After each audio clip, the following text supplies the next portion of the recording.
আমরা সবাই জীবন বদলাতে চাই, আমরা সবাই সফল হতে চাই। কিন্তু সমস্যাটা কোথায় জানেন? আমরা সবাই চাই বড় কোনো ম্যাজিক, হুট করে একদিন সকালে ঘুম থেকে উঠে দেখব সব বদলে গেছে। কিন্তু বাস্তবতা হলো পরিবর্তন কোনো ম্যাজিক নয়, পরিবর্তন হলো একটি সিস্টেম। ব্রিটিশ সাইক্লিং দল 100 বছরে যা পারেনি, মাত্র 5 বছরে তারা তা করে দেখিয়েছে, শুধুমাত্র মার্জিনাল গেইনস বা ছোট ছোট পরিবর্তনের যোগফল দিয়ে। আপনি কি আপনার জীবনের 3.5 ডিগ্রি বাঁকটা খুঁজে পেতে প্রস্তুত?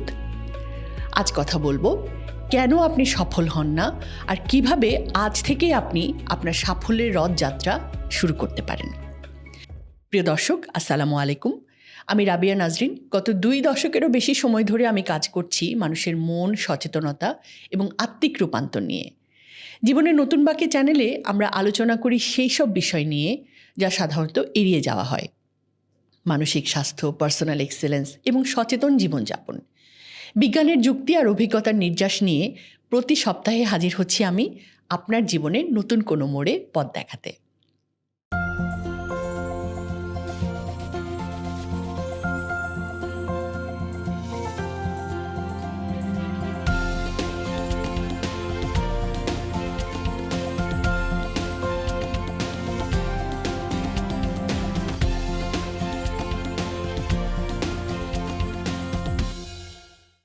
আমরা সবাই পরিবর্তন চাই, অনেক ভালো হতে চাই, করতে চাই, পেতে চাই, কিন্তু পরিবর্তনের জার্নিতে কয়জন সওয়ার হতে চাই?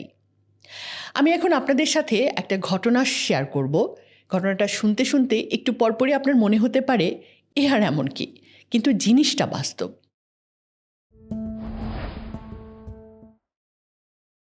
ট্যুর ডি ফ্রান্স হলো সাইক্লিংয়ের সবচেয়ে বড় বিশ্ব টুর্নামেন্ট। আমি টার্মটা প্রথম শুনি 2023 সালে। সে বছর আমি ইস্ট আফ্রিকায় গেছিলাম, কেনিয়া, ইউগান্ডা, তারপর রুয়ান্ডা।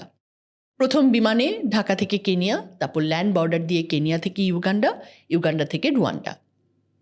রুয়ান্ডায় যেদিন গেলাম, মানে কাম্পালা থেকে রাতের বাসে কিগালি, রুয়ান্ডার রাজধানী। বাস স্টপেজে নেমে দেখি কাক পক্ষীও নাই, রাস্তাঘাট কারফিউর মতো খাখা করছে।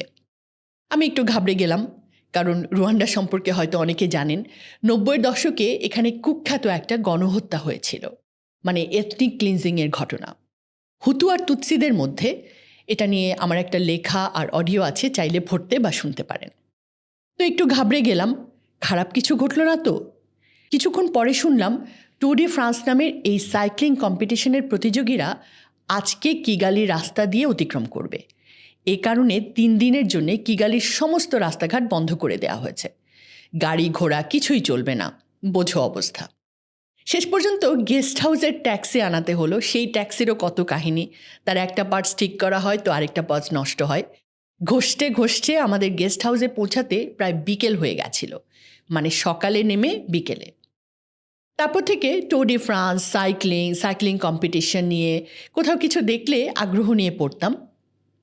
তো ব্রিটিশ সাইক্লিংয়ের একটা ঘটনা আমাকে খুবই প্রভাবিত করেছিল।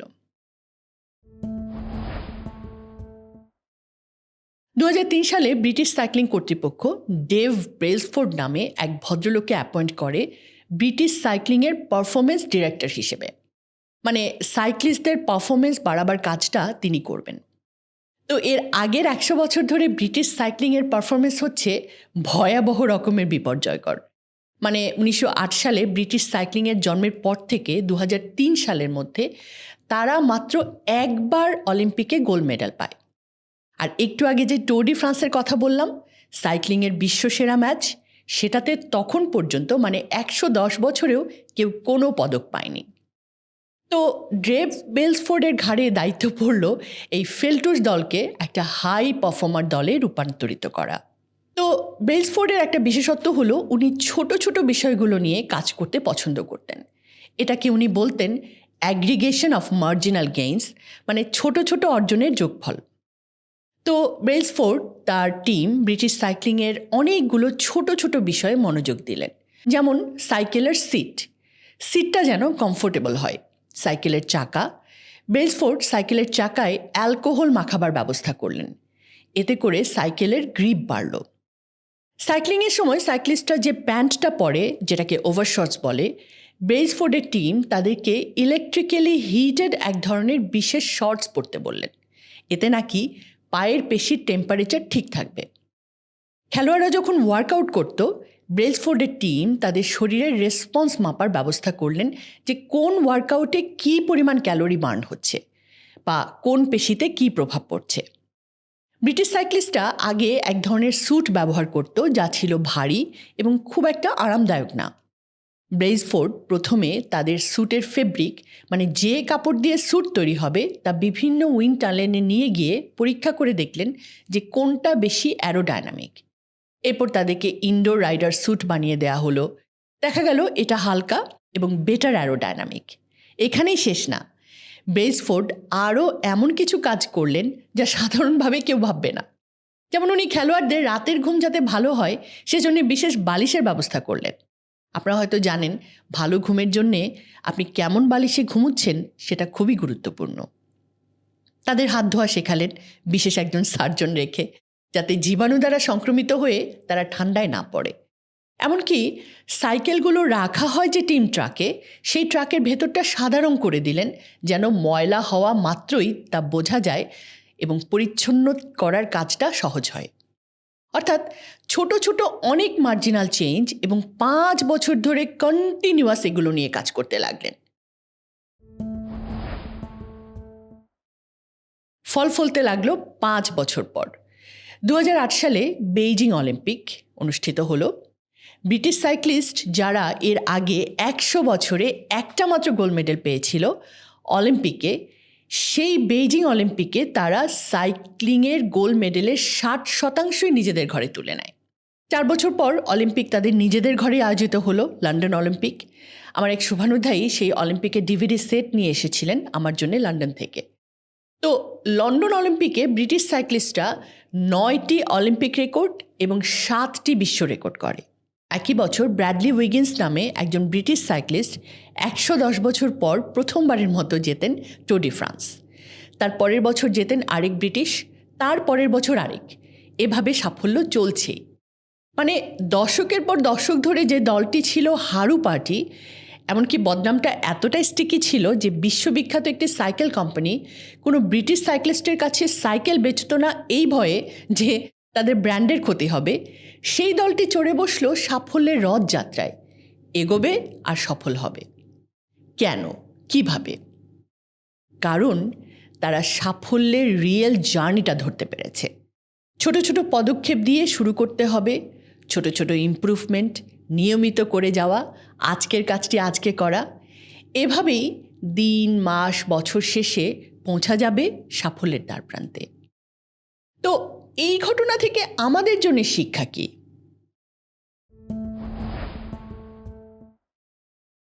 আপনার পরিবর্তন হয় না তার কারণ এই না যে আপনি পরিবর্তন চান না।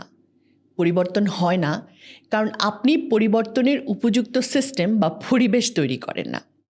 দেখেন, পরিবর্তন কে না চায়? সবাই চায়। ক্লাসে ফার্স্ট হতে কে না চায়? ফার্স্ট বয় চায়, লাস্ট বয় চায়। কিন্তু ফার্স্ট বয় কেন হয়, লাস্ট বয় কেন হয় না? কারণ ফার্স্ট বয় ফার্স্ট হবার পরিবেশ বা সিস্টেমটাকে ফলো করে, লাস্ট বয় সেটা করে না। অলিম্পিকে জিমন্যাস্টিক্সের সোনা তো সবাই চায়। রাশিয়ার, চীনের খেলোয়াড়রা যেমন চায়, বাংলাদেশের খেলোয়াড়রা কি চায় না? অবশ্যই চায়। কিন্তু কেন রাশিয়ার, চীনের খেলোয়াড়রা সব পদক নিয়ে যায়, কেন বাংলাদেশের জিমন্যাস্টরা পায় না? কারণ বাংলাদেশের জিমন্যাস্টরা সোনা জয়ের সিস্টেম ফলো করে না। বাট যখন থেকে কসমো স্কুল হয়েছে, জিমন্যাস্টিক্সকে স্পোর্টস ইভেন্টে যুক্ত করেছে কোয়ান্টাম সোনা জয়ের সিস্টেমটাকে এস্টাবলিশ করেছে। ফলাফল দেখেন, ন্যাশনাল লেভেলে এবং ইন্টারন্যাশনাল লেভেলে যখন কোয়ান্টাম খেলতে গেছে, প্রতিযোগিতার বেশিরভাগ পদক কোয়ান্টামই জিতেছে। এই যে গত 3 থেকে 7 June Singapore open artistic gymnastics হয়ে গেল, এখানে বাংলাদেশ থেকে যে দলটা খেলতে গেছে তার 10 জনের 7 জনই কোয়ান্টামের। 7টা ব্যক্তিগত পদক এসছে, 7টাই পেয়েছে কোয়ান্টামের জিমন্যাস্টরা। এছাড়া 2টো দলগত পদক এসছে। বুঝতেই পারছেন, যে দলের 3 জন বাদে বাকি সবাই তো কোয়ান্টামের যে ছেলেটি 2টি স্বর্ণপদক পেয়েছে সে দক্ষিণ কোরিয়ার প্রতিযোগীকে হারিয়েছে। একটু খেয়াল করেন, বাংলাদেশের প্রত্যন্ত এলাকায় বেড়ে ওঠা একটি শিশু যে কোনোদিন ঢাকা শহরে আসেনি, থাকেনি, সে হারিয়েছে দক্ষিণ কোরিয়ার মতো হাইলি স্ট্যান্ডার্ডাইজড একটি স্পোর্টস ট্রেনিংয়ের দেশের প্রতিযোগীকে। ব্যাপারটা কিন্তু শুনলে অবাক লাগে, কিন্তু অবাক লাগার কিছু নেই। এটা কোনো রাতারাতি সাফল্য না। আমি তো নিয়মিত লামায় যাই। ভোর যখন 4টা, শীতের রাতে মনে হয় যে আরেকটু মোড়ামুড়ি করে ঘুমাই, ওই সময় ওদের ওঠার ঘন্টা বাজে। বহুদিন ওদের ঘন্টার আওয়াজে আমার ঘুম ভেঙেছে। ওদের প্র্যাকটিসের সময় হয়ে গেছে। ঝড় থাকুক, কালবৈশাখী থাকুক, ঈদ থাকুক, পূজা পার্বণ থাকুক, ওদের প্র্যাকটিসে খামতি নেই। সেই সাথে যেখানে যেটা যেভাবে যা করা দরকার সব আছে। হ্যাঁ, দক্ষিণ কোরিয়ার মতো ট্রেনিং ইনফ্রাস্ট্রাকচার করার সামর্থ্য কোয়ান্টামের নেই। কোয়ান্টাম আপনার আমার ছোট ছোট অনুদানের অর্থে চলে। বিগ ডোনারদের কাছ থেকে কোয়ান্টাম পেলেও নিতে পারে না, তার ফিলোসফিক স্ট্যান্ড পয়েন্টের কারণে। কিন্তু এই ছোট ছোট সামর্থ্য দিয়ে কোয়ান্টাম তার সাধ্যের বেস্টটা করেছে ওদের ট্রেনিং সিস্টেম, ট্রেনিং ইনফ্রাস্ট্রাকচার বানাবার জন্যে। আর লক্ষ্য বনাম সিস্টেমের পার্থক্যটা হচ্ছে, লক্ষ্য আপনি একবার অর্জন করেই শেষ, কিন্তু সিস্টেম হচ্ছে যে বারবার অর্জন করতে চায় তার জন্যে। কোয়ান্টা জিমন্যাস্টদের এই সাফল্য, এটা কোনো একবারের সাফল্য না, নিয়মিতভাবেই আসছে সাফল্য। এই যে যে খেলোয়াড়রা বড় হয়ে যাচ্ছে, নতুন যারা আসছে তারাও একইভাবে সাফল্যের সিস্টেমে অভ্যস্ত হচ্ছে। কাজেই আপনার করণীয় হবে, আপনি আপনার প্রতিদিনের কাজের প্রতি মনোযোগ দিন। ডাক্তার হতে চান, কিন্তু গত 1 সপ্তাহে কয়দিন আপনি বায়োলজি বইটা নিয়ে বসেছেন সেটা জিজ্ঞেস করুন নিজেকে। ইংরেজি শিখতে চান, গত 3 দিনে আপনি ইংরেজি শেখায় কতক্ষণ সময় দিয়েছেন?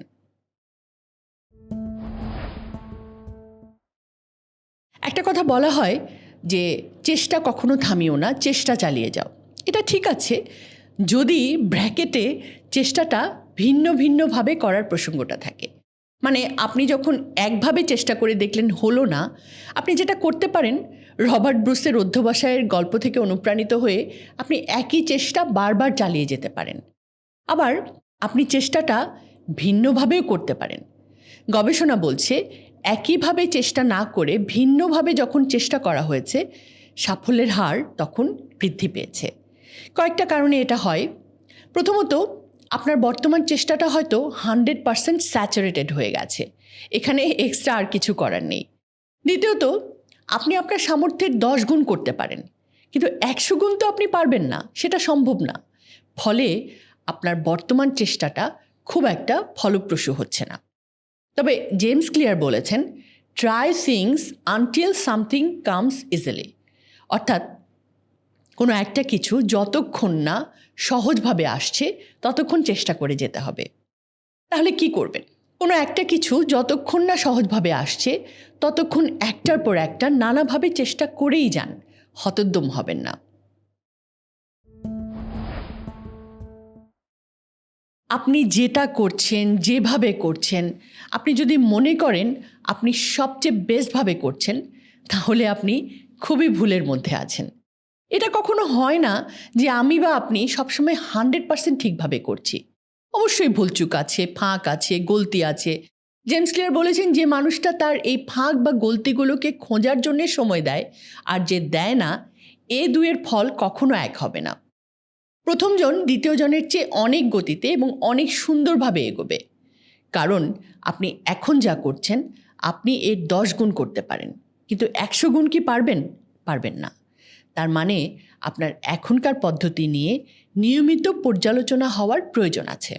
ডেভ ব্রেলসফিল্ড যদি জয়েন করে আগের মতোই করতে থাকতেন, তাহলে যে পরিবর্তন এসেছে তা আসতো না।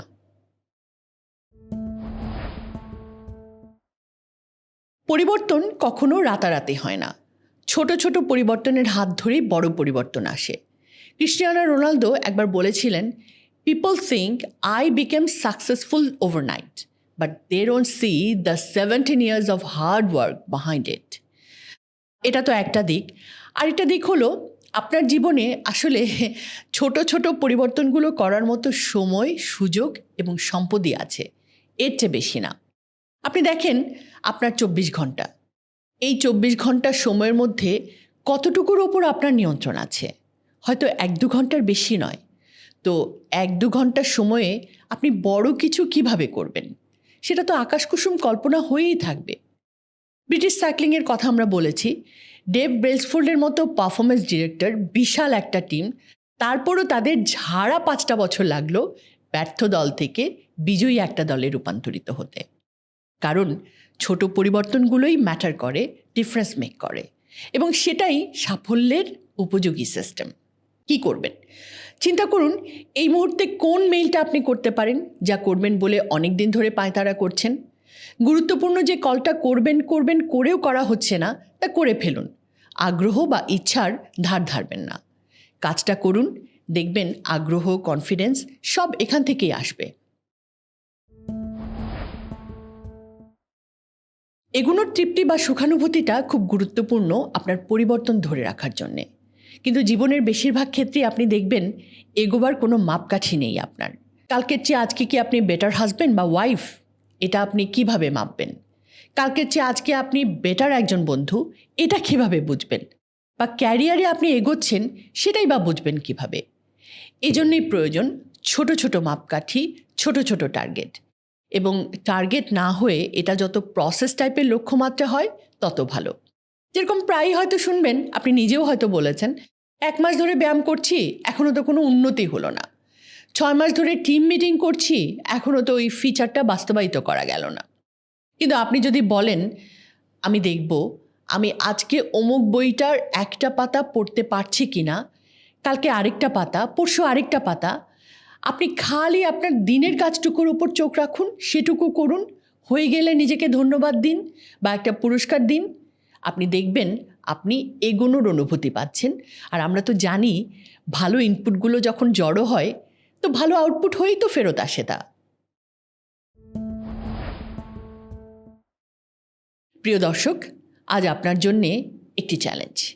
আপনি কি পারবেন আগামী 24 ঘন্টায় আপনার ক্যারিয়ার বা ব্যক্তিগত জীবনের একটি অত্যন্ত ছোট কিন্তু প্রয়োজনীয় কাজ শেষ করতে? সেটি হতে পারে একটি ফোন কল, একটি ইমেইল, অথবা একটি বইয়ের পাতা পড়া। কাজটি শেষ করে নিচে কমেন্ট করে আমাকে জানান। মনে রাখবেন, ছোট জয়গুলোই বড় সাফল্যের রাস্তা তৈরি করে। আপনি যদি আজ এই যাত্রায় আমাদের সাথে যোগ দিতে চান তবে সাবস্ক্রাইব করুন এবং আপনার সেই প্রিয় বন্ধুকে এই ভিডিওটি শেয়ার করুন যার আজকের এই মোটিভেশন খুব প্রয়োজন। ভালো থাকুন, নিজের সিস্টেমটা গুছিয়ে নিন। আগামী সপ্তাহে আবার দেখা হবে জীবনের নতুন কোনো মোড়ে। আসসালামু আলাইকুম।